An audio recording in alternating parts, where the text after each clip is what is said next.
Welcome to Unlock English Through Stories, where every story helps you understand English better, feel deeper, and grow every day. If you're new here, please subscribe to Unlock English Through Stories.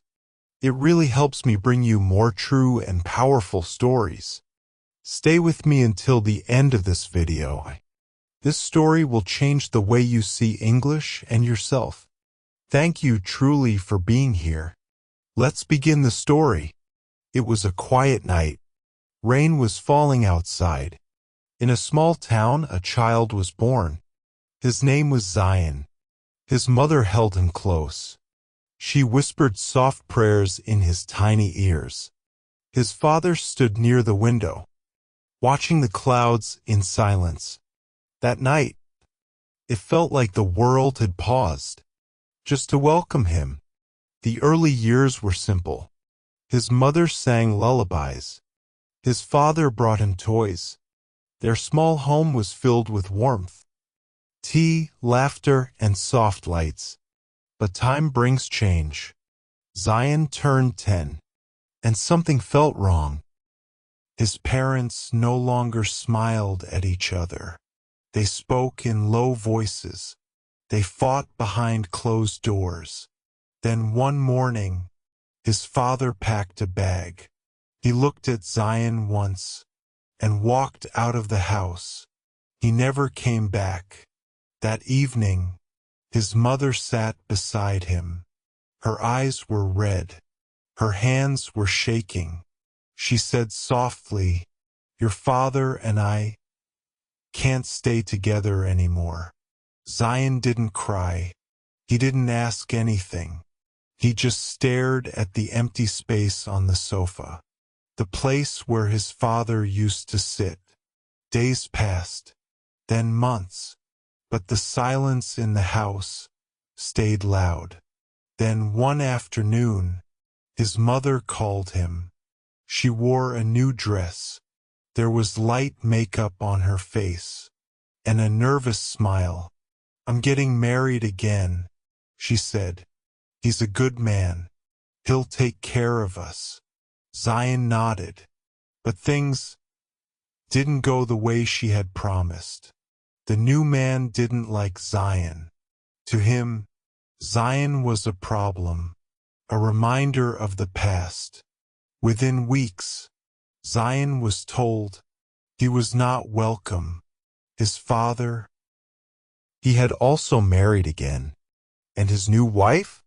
She didn't want another child. Zayan was passed around, from house to house. First to his uncle, who beat him for small mistakes. Then to a distant aunt, who gave him leftovers to eat and made him sleep on the cold floor. But then, someone said yes. His maternal grandfather, his mother's father, took him in. The house was old. The roof leaked. The walls were cracked. But it had something precious. Peace. Maternal grandfather didn't talk much, but he gave Zayan a clean bed, warm food, and a place to breathe.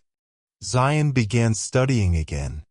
Maternal grandfather sent him to a small school. Old books, faded uniforms. But Zayan didn't care. He loved learning. This was his English understanding practice. His hope. He studied hard. Very hard.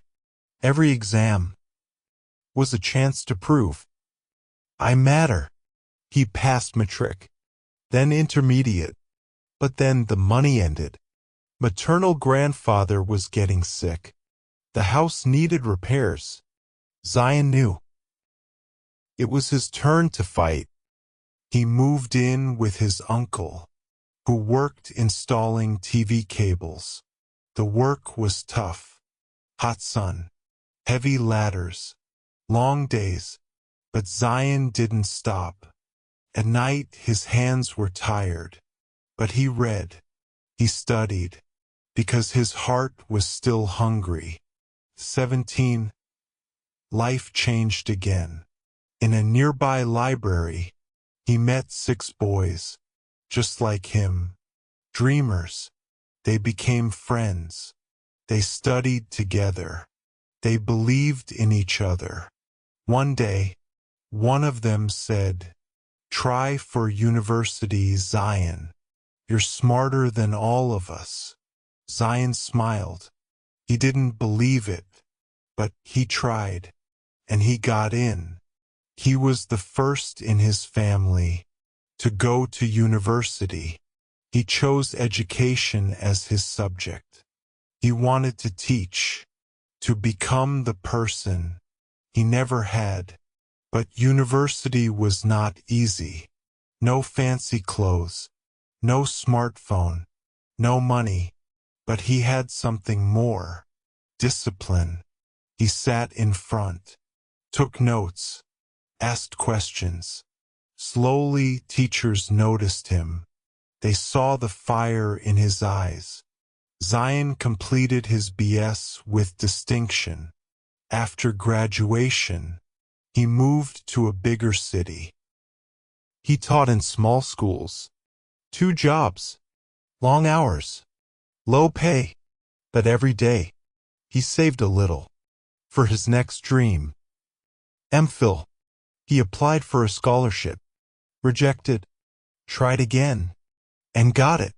On the first day of his MPhil, he stood outside the university gate and whispered to himself, "I have come this far. 2 more years. Books. Research. Teaching." He completed his MPhil. Now he was not just a student. He was a guide, a mentor, a teacher. He taught his students English. But more than that, he taught them how to dream. And then came the final test. He applied for PhD. A big dream. A scary dream. Long forms. Interviews. Waiting. And finally, a full scholarship. Zayan had made it. By now, he was in his late 20s. His life had been full of pain, but also full of meaning. During this time, he met someone, a kind girl, educated, from a good family. She didn't see his past. She saw his strength. They married. In a simple ceremony, they moved into a small apartment, filled it with books, plants, and laughter. One morning, Zayan checked his phone. The results were out. Government teaching test. He had passed. A permanent job. Respect. Stability. That morning, he entered his classroom. Rows of young students looked up at him. He smiled. He remembered everything. The empty sofa. The leftovers. The cracked roof. The broken boy. And now, he was home. Zayan had built a life. A family. A future. He had overcome everything. This is not just a story. This is a motivational story in English. A story of moral values. A story of overcoming adversity. A story to help you practice English. A story to remind you, never stop dreaming. Because even if the world forgets you, you must not forget yourself. Did this story touch your heart? Like this video. Subscribe to unlock English through stories. Comment below and share how you plan to fulfill your dreams. Thank you so much for watching till the end.